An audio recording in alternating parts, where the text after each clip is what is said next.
Oh yeah.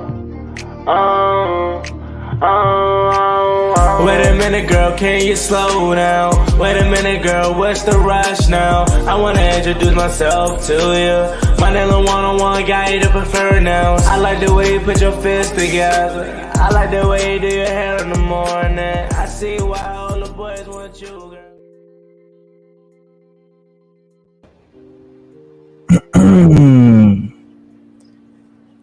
Good morning, ladies and gentlemen. Welcome into episode 19 of the Top of the Morning Show podcast. As it is officially NFL Draft Week. It's currently Monday, April 24th. The draft is 3 days away. And I'm super excited about it, man. Couldn't be more excited about it. It's always a pretty good time. Because for me, the off season is a pretty slow time because I enjoy the season more. Obviously, I'm pretty sure a lot of us do that. But there are people out there that look forward to every off season because they're looking forward to seeing all the moves that their team makes. And yeah, that's how I am too. But my team isn't a team that maneuvers, that makes a lot of off season moves. We're always in the headlines for something bad, but I don't want to always report on bad news. I mean, I do it because I have to, but I want my team to be on the good side. And for this offseason, we've been on the good side for the most part with the ownership sale of Dan Snyder. But what I'm getting at is the draft is pretty much the only thing that 32 fan bases look forward to. That's one night, well, I should say 3 nights, but really 1, 2, maybe because 2 and 3 is still important. But really one night, the first round, where all teams of all fan bases are on pins and needles, hoping that the person they select is who they want and who can turn their franchise around. Some people picks are more franchise changing than others, i.e. Carolina. These are pivotal picks, and every fan base that tunes in is hoping that they get their guy. So it is definitely an exciting time, man. As an NFL fan, that is the only really major event besides free agency. But free agency isn't even so major because again, you don't even know what your franchise is going to do in free agency. Like, I mean, let me say this: you kind of have an idea of how your franchise is going to move based off of prior experiences. So a team like my team, the Washington Commanders, we don't do much of nothing in free agency under Ron Rivera. Like, yeah, we make little moves here. Like this past free agency, we got Andrew Wiley, we got Nick Gates, okay, and a few other players, Cody Barton, linebacker. Like we made moves, but it ain't nothing that splashed. Like, it ain't nothing that the Broncos did for getting Russell Wilson or DJ Moore and the Chicago trade and stuff like that. Like, it ain't nothing flashy. So for me, free agency under Ron Rivera I look forward to it because I'm definitely excited for the new talent we add. But it ain't really much of nothing. The draft is a different kind of excitement because when you have a first round pick, you can do so much, and then when you sit where the Commanders sit, you kind of really don't know where they're going to go. You don't know where they're going to go, so it's going to make you a little bit more invested and nervous at that because you're like, we sit at a spot where none of the top quarterbacks are going to be there. All right, it's a possibility that the top cornerback isn't going to be there. So what do? Do we stand pat, select another different kind of position, or do we trade back? I think Washington is in a spot where it kind of benefits them because they can do so much. As far as a team like Carolina, you already know what they're doing. They're either taking CJ Stroud or Bryce Young, and whoever they don't select, that's who the Texans are going to take.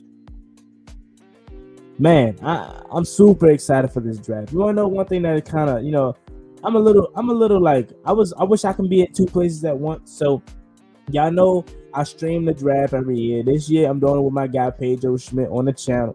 We did his channel last year, so if y'all want to come around for it again this time, it would definitely be great. I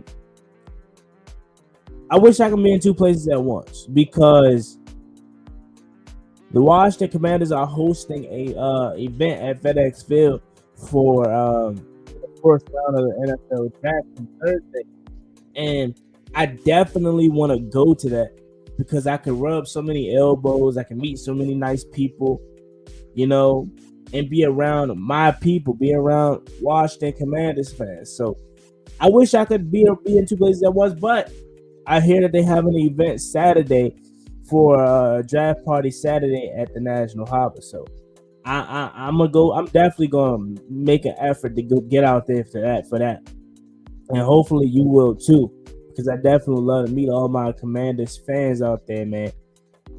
But in today's episode, it's gonna be all draft talk. Draft talk. It's gonna be about our Commanders. It's gonna be about the first, second pick.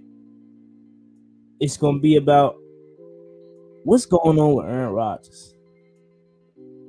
But before we do that, let's get to opening statements. So this past Saturday, the main event happened. Everybody watching around the TV set around the world tuned in for the Javonte Davis versus Ryan Garcia fight. Everybody tuned in for that. And quickly give you my analysis on it. Again, I'm a casual. I'm not even going to call myself a boxing fan because I'm not. I don't follow the sport. But I do follow this guy because, it's the only person that I really know of that everybody likes pretty much. So I'm a casual. So take what I say lightly. Don't get pissed off at my take. So, when I came on here earlier that day, I said that I would at least wanted to go 7 rounds. 5, I think I even said 6 to 7 rounds. And that it did. But now looking back on it, that still wasn't enough time, man. That still wasn't enough time. Again, that's probably why it's kind of not hard for me to get into boxing, but I want something that's gonna last a little bit. Like you wait all night. You wait all night for the joint to happen, and the joint over in less than 30 minutes. And I get it. Boxing isn't something that's supposed to be take all day. However, it's definitely still something that you want to enjoy, right? For the time being. But Ryan Garcia, he lost, and he got knocked out. Technically, he got knocked out, but we all know he really didn't. He was perfectly fine once the ref called the fight off. However, the fight was pretty solid, man. I know a lot of other people. I know a lot of Javonte Davis fans wanted to see Ryan Garcia get punished or whatever, and I would venture to say if he got up from that liver shot that he took in the 7th round, that's probably when the punishment was going to happen. So Ryan Garcia knew it was in his best interest to just stay down and call the fight. I go home unscathed, okay, and I just made a buttload of money, man. Now, here's what I would say, though. A lot of people are criticizing Ryan Garcia for not having no heart, for not going out there to fight back or whatever, or get up.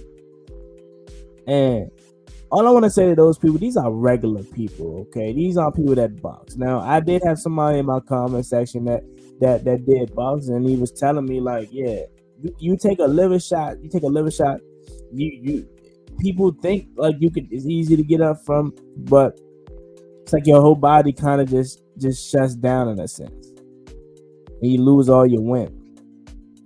So him going out on a liver shot, it looks bad, but if you really know, a liver shot is something that's lethal. And you got all these people out here saying, "Oh, he got no heart. He should have got him. Should have kept fighting." How about you go in there and take a liver shot from Javonte Davis? That's all I'm gonna say. And I get it. I get it. He did not land it flesh. That's what everybody wants to say. He did not land it thoroughly. He did not land it flesh. He did not land it square. Whatever you want to say. You want to say it slipped? Okay, it slipped or whatever. And he still took one knee. So imagine what would have happened if he landed a flesh clean hit.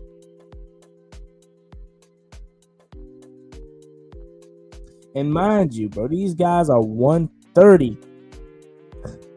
Like they're 130, bro. They don't have really much of anything to kind of like a bigger person. It probably wouldn't be as easy for a liver shot to harm. Now, a liver shot is gonna harm anybody. I'm not gonna say it's not, but it may be easy. It may be a little bit easier for them to kind of body fight it off because they're bigger.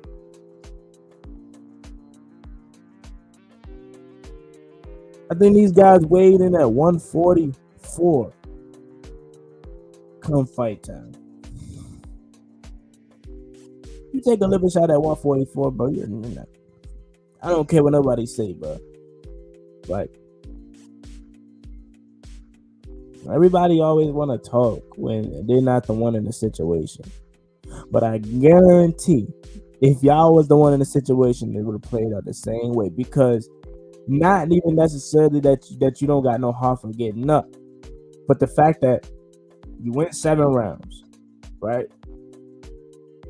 You pretty much you got knocked down in the second round. All right, that's because you was being too wild. You got knocked down in the second round. But your third round, fourth round, fifth round, sixth round, seventh round, right? You pretty much unscathed. Yeah, you had a bloody nose, and that came from the liver shot. But other than that, you was pretty much good. Why would I continue a fight? And this is what I'm thinking of, and this is how I'm thinking if Ryan Garcia, like if I was in Ryan Garcia's brain, this is how he probably was thinking. Why would I get up and fight? Okay, risk my health, risk myself more for future boxing matches. And I know I already lost this jump. When I can just stop fighting now, go home good, make all the millions in the world off this fight, and still live my life. Y'all like, cuz you gotta fight because you got no heart. You gotta have heart. You gotta have heart. You gotta have some dignity. You lost all my respect. You think Ryan Garcia cares about what y'all think about him? No. Bruh sitting on so much money right now. He is not caring. So for all the people that is kind of just saying, "Oh, you don't have no heart for getting up," okay, okay, no, I'm not saying he couldn't have got up, but just for people that's just assuming that like it's just that easy to get up from a liver shot, bro. Let somebody punch you in the liver as hard as they can. That's all I'm gonna say. But overall, it was an okay fight. I think the hype was better than the fight, and I think that's how it is in most cases. Wasn't enough really action for me. It was a couple, you know, but it wasn't really enough. I want to see slugging, like, you know what I'm saying, like going back and forth. And that's probably where I got to get more into boxing and watch like heavyweights. Like, you know, I want to see slug. But it was alright. I wonder what's the next step for Ryan Garcia. He says he wants to rematch, and he says he knows he has to rack up a couple wins before he can get that.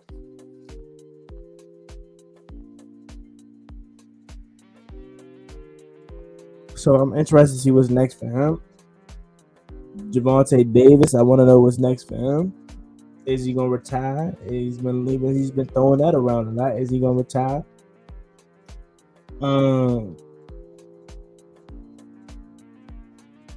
He said he wants to get at Devin Haney. He wants to get at Shakur Stevenson. So at least he know He at least got two more in him, I think. So that's crazy, man. It was an alright fight, and we'll stay tuned for next. But let's move on to the next segment. Make sure you guys are commenting if you're watching live, so when we get to the shout out segment, you can have your name read in the chat. Please take this time to do me a favor, and if you're listening live, like the video, like the podcast stream, and if you are listening on playback, like it, subscribe, share it out, comment down below, and if you're listening on the podcasting platforms, don't hesitate to give your guy Juan Gotti a 5-star rating, man. This is Top of the Morning Show podcast. We go live Monday, Wednesday, and Friday mornings, and all we do is talk about sports, baby. One day, this will be the most listened to podcast. That's the goal, right? I took a little break from it because I had to rearrange some things, you know. But we back at it. I want to say this. What is this? The 4th or 3rd episode back, and I'm feeling good. I know it's gonna grow the more and more I do it. So I appreciate y'all for listening, man, and continue to support. It's free. This is the only platform, not only, but this is one of the few platforms where it's free to subscribe, free to support. You don't gotta pay $4.99. You don't gotta pay nothing. It's free. We all love free things. But let's get to the next segment. What's up with Aaron Rodgers and the New York Jets? Now, I just talked to a Jets fan yesterday. And he was letting me know, he was like, yeah, it's gonna happen draft night. And that's where it's been looming. Okay, that's where it's been, I would say, set in place for about a few weeks now, was that okay, this Aaron Rodgers trade is gonna go down on draft night. But what's taking so long is what I want to know. Why couldn't this thing get done essentially earlier than what is going to get done now? Like, Aaron Rodgers is basically a Jet, bro. Like, you can book him for being a Jet because he's literally making moves. He's recruiting people to come to New York. I mean, Alan Lazard's already there. I think was he recruiting Calais Campbell to come to the Jets or something? He's practically a Jet. It's just not pen to paper.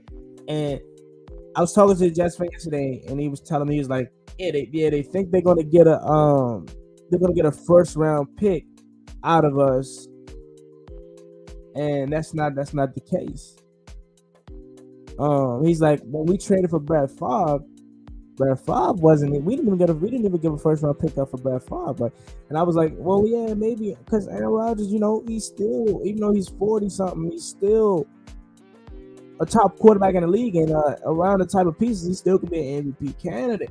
He just won the MVP 2 years ago. And he's like, well, you know, Brett Favre, when he got to us, he was 9-2.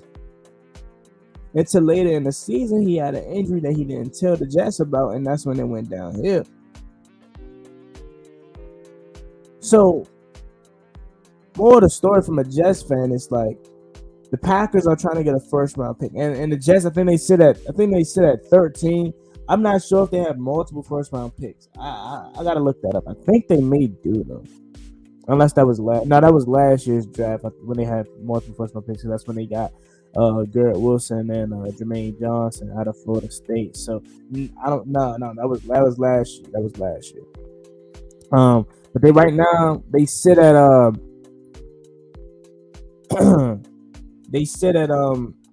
want to say 13, and that's where I guess that's what the Packers want. But the Packers are 2 picks ahead of or behind them. So if I'm the Packers, yeah, I want your first round pick, but how much does it honestly benefit me? Because the same player that I could select at 13, it's a strong possibility that he's there at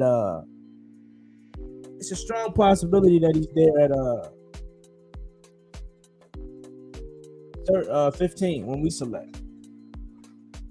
I think they're one pick before us, unless they're two picks before us.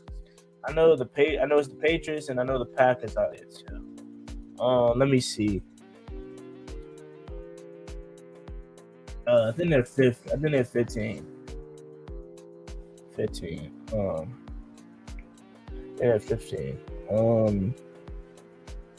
They're 15. So they're one pick before us. So it's kind of like, what does I would much rather probably get asked for the second round pick from the Jets and probably the third round pick. Because you can get you can ask for a first round, but Aaron Rodgers is what, like 40 something, coming off of a season where his team wasn't the best and he wasn't the best, So it's kind of like, why would I give you a first round pick? Right? I think it's probably going to ultimately be a second round pick and maybe the fourth, because the Jets got 2 second round picks, right? But they pick back to back, 42 and 43. The Packers could add to both of those, but I don't know. This is more appealing to me now that I'm looking at their picks. If I'm the Packers, this is more appealing to me than that first round pick, especially given the fact that and again, you're not getting the first round pick. Like if Aaron Rodgers was 36, 35, all right. But I think he's 42, I think. They're not. I don't think they're giving up the first round pick. If they do, I could got away with one. Because he's still good. He's 39, so he'll be 40 at the end of this year. So he's 39. All right. So he still got some years on him. Okay. But I don't see him getting the first round pick. And that's essentially what the Jets fan was telling. That's why it's like not getting done. That's why it's taking so long, pretty much, is because they want a first round pick out of us, and we're not giving them that. I think they'll be better off just getting those two second round picks, and going on about their draft. Because essentially what you're doing is if you take the 13 overall pick, you can get another guy. You can probably end up getting a receiver, probably the guy from Ohio State. And then you could potentially maybe beef up that offensive line or get some edge rushing help if you're the Packers, because then you got the 15th pick. Or what's more realistic is those 2 second rounds, because it's back to back. It's just hard for me to believe that the Jets would give up their first round pick, especially knowing his age and knowing that he could potentially only be here for 1 year. So why would I do that?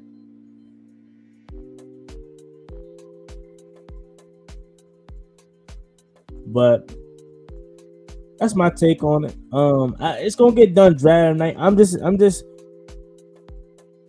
trying to see what is the language of the trade, because it just came out like a couple days ago that they were talking about the compensation, talking the trade again. So I wonder what the language is. I'm gonna go ahead and say it's gonna be two second round picks.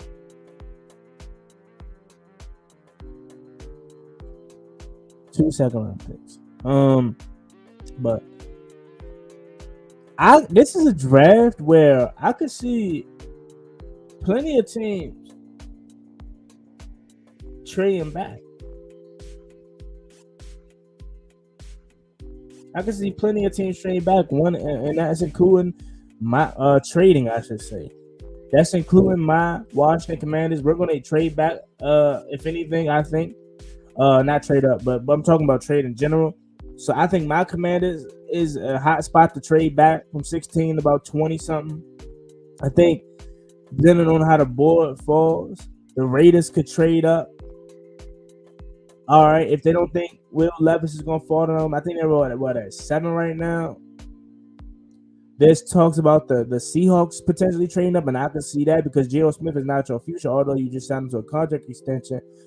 Anthony Richardson is a guy that would be a perfect fit for him because he's not ready to play right now, but you're not going to be losing anything pretty much. Like any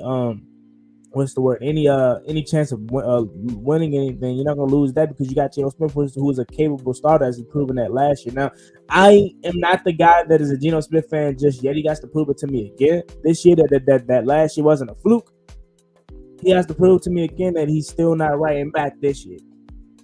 But at least you know with Geno Smith, you're gonna be competitive, right? So with you being competitive, that allows you to draft the Anthony Richardson, sit him down for maybe a year or two. I'd probably just say lean more to just a year because you don't want to have to sit him down for 2 years, but you could.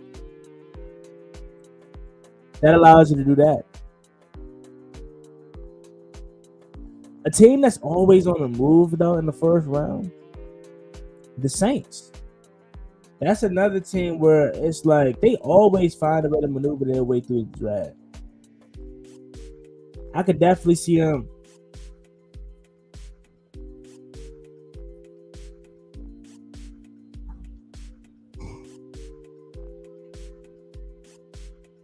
moving around. And what's up with the Broncos, man? What are they gonna do? You got Sean Payton, first year in Denver. You still got Russell Wilson. I think let's see. There was talks about trading Jerry Jeudy. I think you just acquired Elijah Moore, right? I believe so. Denver is a team that they put all their chips on the table now. And if it doesn't work this year, it probably won't ever work because Russ is only getting older. And based off of the last year's performance, man, he's not getting any better. Sean Payton, how long is he going to be in for? Probably like 3-4 years. But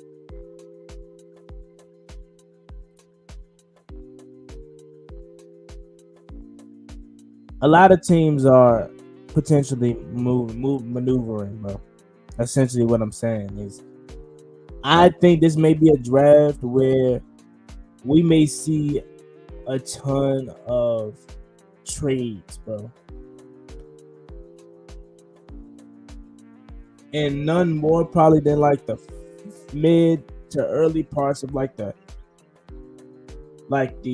first round, because the mid you probably get some teams that like the Vikings that want to come up and potentially select a Hendon Hooker or something. You may have a team that wants to get out of an early pick because what ain't there ain't for them. What they wanted isn't there anymore, so they might as well recuperate some draft capital. Like my Commanders, we may be doing that. Which, as we get closer and closer to the draft, that's what I'm leaning towards the most. And I think that's where I was last year when we was picking at 11. I think I preferred us to trade back. Now, at the moment, I did not want us to draft. I didn't know we were going to draft Jahan Dawson. I wanted us to draft a receiver, yes. But I didn't know it was gonna be Jahan. When the board was going on, I'm like, oh yeah, it's for sure gotta be Kyle Hamilton, Jameson Williams, or Chris Olave, and all those guys was there at 11. We traded back, and Chris Olave went to the Saints. Kyle Hamilton went one pick before us to the Ravens. I think it was one pick. I think it was 12. It was 15 to the Ravens. And Jameson Williams, he went to the Lions. But I think we've looking back on it now, we've made the right decision. Because of all the things that has been going on with Jameson Williams. Chris Olave is good. So we could have went with him, to be honest with you, but Jahan Dawson is not too bad.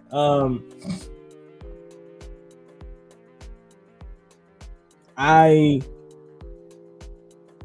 think Washington has some things up their sleeve. I do. Now, let's go back to where I started the show off talking about the early parts of the draft. All right. More specifically, the first 3 picks. Leave y'all comment down below.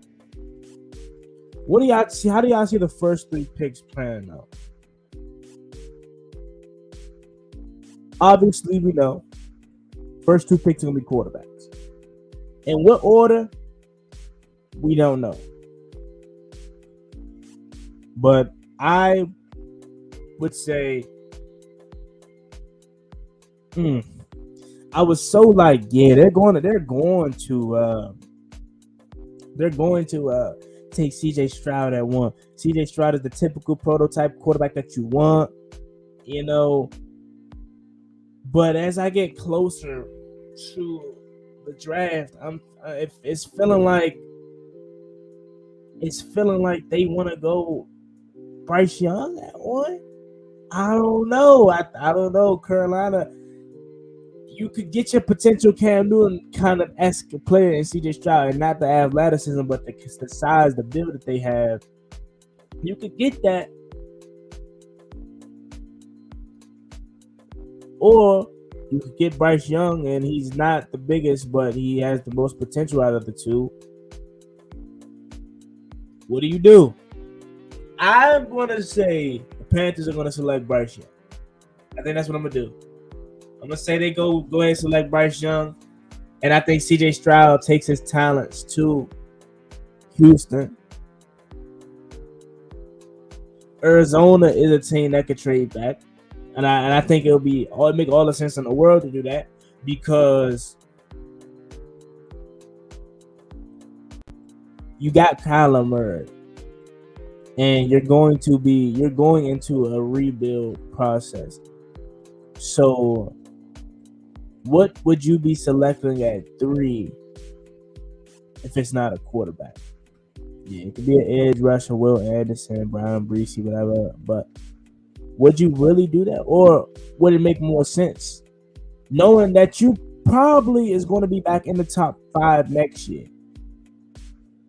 Would it make more sense since we have a quarterback already that we extended, so we believe in Kyler Murray, would it make more sense to trade back, recuperate more draft capital, still have a first-round pick later in the draft, and start building this roster back up, opposed to just selecting one guy at 3? I think Arizona is a team that could trade back, probably for like a team. Like I said, Vegas could come up from 7 to 3, leap over the Colts, who they seem to be interested in the same guy. I think Indianapolis is more so interested in Will Levis than Anthony Richardson. But you never know that if you're Vegas, and you don't want to take that chance, knowing that Anthony Richardson may be a guy that you want. But then there goes Seattle at 5. That also, now the thing about Seattle is this has to be the time that Seattle might. I think Seattle has to draft the quarterback here, because if Geno Smith is going on the trajectory that he's going on, which is, he's going to be good again now, you're not going to get back in the top 5 under Geno Smith or while he's at quarterback. So it's just the time where you got to draft your guy. You got the trade from you got the pick from the Rams, right? So this is the time where you draft a quarterback, because you don't know when you're going to get back in a position to do so. So I think it's smart if they do that.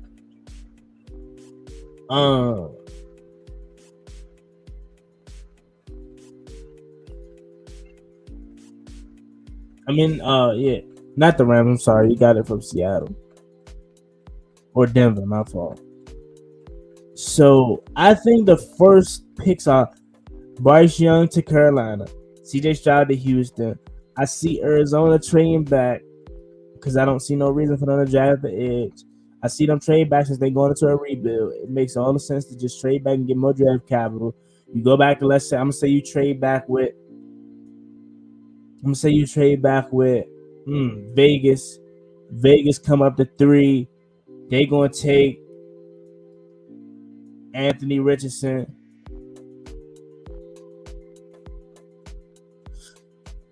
I don't know. Because are they in on Anthony Richardson? I haven't heard anything about Vegas being in on Anthony Richardson. I think they like Will Levis more. But I'm going to just say they take Anthony Richardson. They come up to 3, take Anthony Richardson. 4, the coach going to take Will Levis. And then that's when you at 5 in Seattle. Do you take Hendon Hooker at 5? No, you don't. That's tough, because then what does Seattle do? Because I just talked to all this about them. But this is why you got to be aggressive. No other team is going to look out for you. So 5 may actually not be as safe for a quarterback as it may look on the board. So if Seattle wants to get their guy, they may have to trade up to 3. 3 is that high spot for me, because Arizona don't need a quarterback. So really 3 is that high spot of the draft, because the 2 teams in front of them are going to take quarterbacks.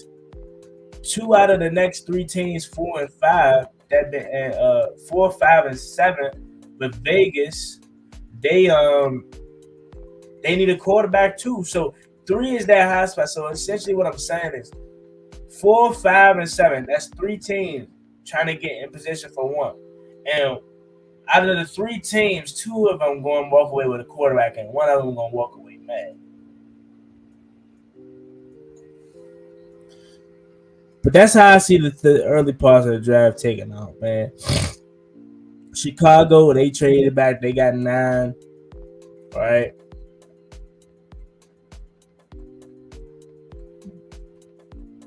Philly got 2 first-round picks. Miami, they forfeited their pick. Right. Atlanta is a nice spot too. Where what do they do? I think they go cornerback. No, not cornerback, because they just got Jeff Okuda. They got AJ Terrell. Maybe they go receiver again, because they gonna be going there. They all in on Desmond Ridder this year, right? So you got Drake London, you got Kyle Pitts. What else? What else you got? So I think Atlanta may be all in on a receiver. Maybe that's where the Ohio State guy go. But it's not really that many first round receiver times in this year's draft.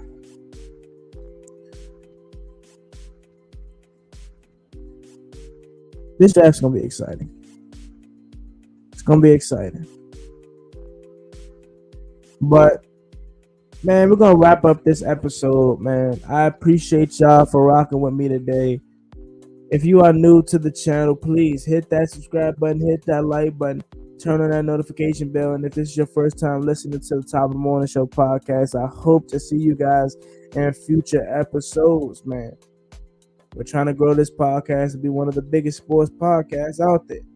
Before we do that, let's get to the final segment where we shout out the people that watched today. You got Nike. He says, yo, what's up, Juan? What's going on, bro? How you doing? I appreciate you for coming through, listening to the Top of the Morning. Drayon Scott. Yo, what's good, Drayon? Mike Easton. What's up, Mike Easton? I appreciate you for coming through, listening to the Top of the Morning. Iron Frequency. What's going on? Ian Frequency says, yo, what's going on? Says, Young gotta be 1. Yeah, I think Bryce Young's going 1.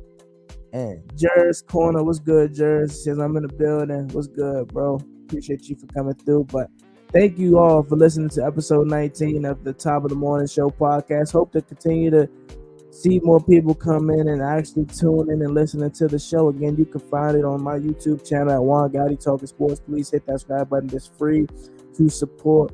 And if you're listening to the podcast on the podcast platforms, that Top of the Morning Show hosted by Juan Gotti, leave me a 5-star rating, man. It only helps out the channel and the show more. So with that being said, it's me, Juan Gotti. See you guys Wednesday morning for episode 20, as we are then going to be 24 hours away from the NFL draft. As always, see you guys next time. Enjoy the rest of your day. Yes.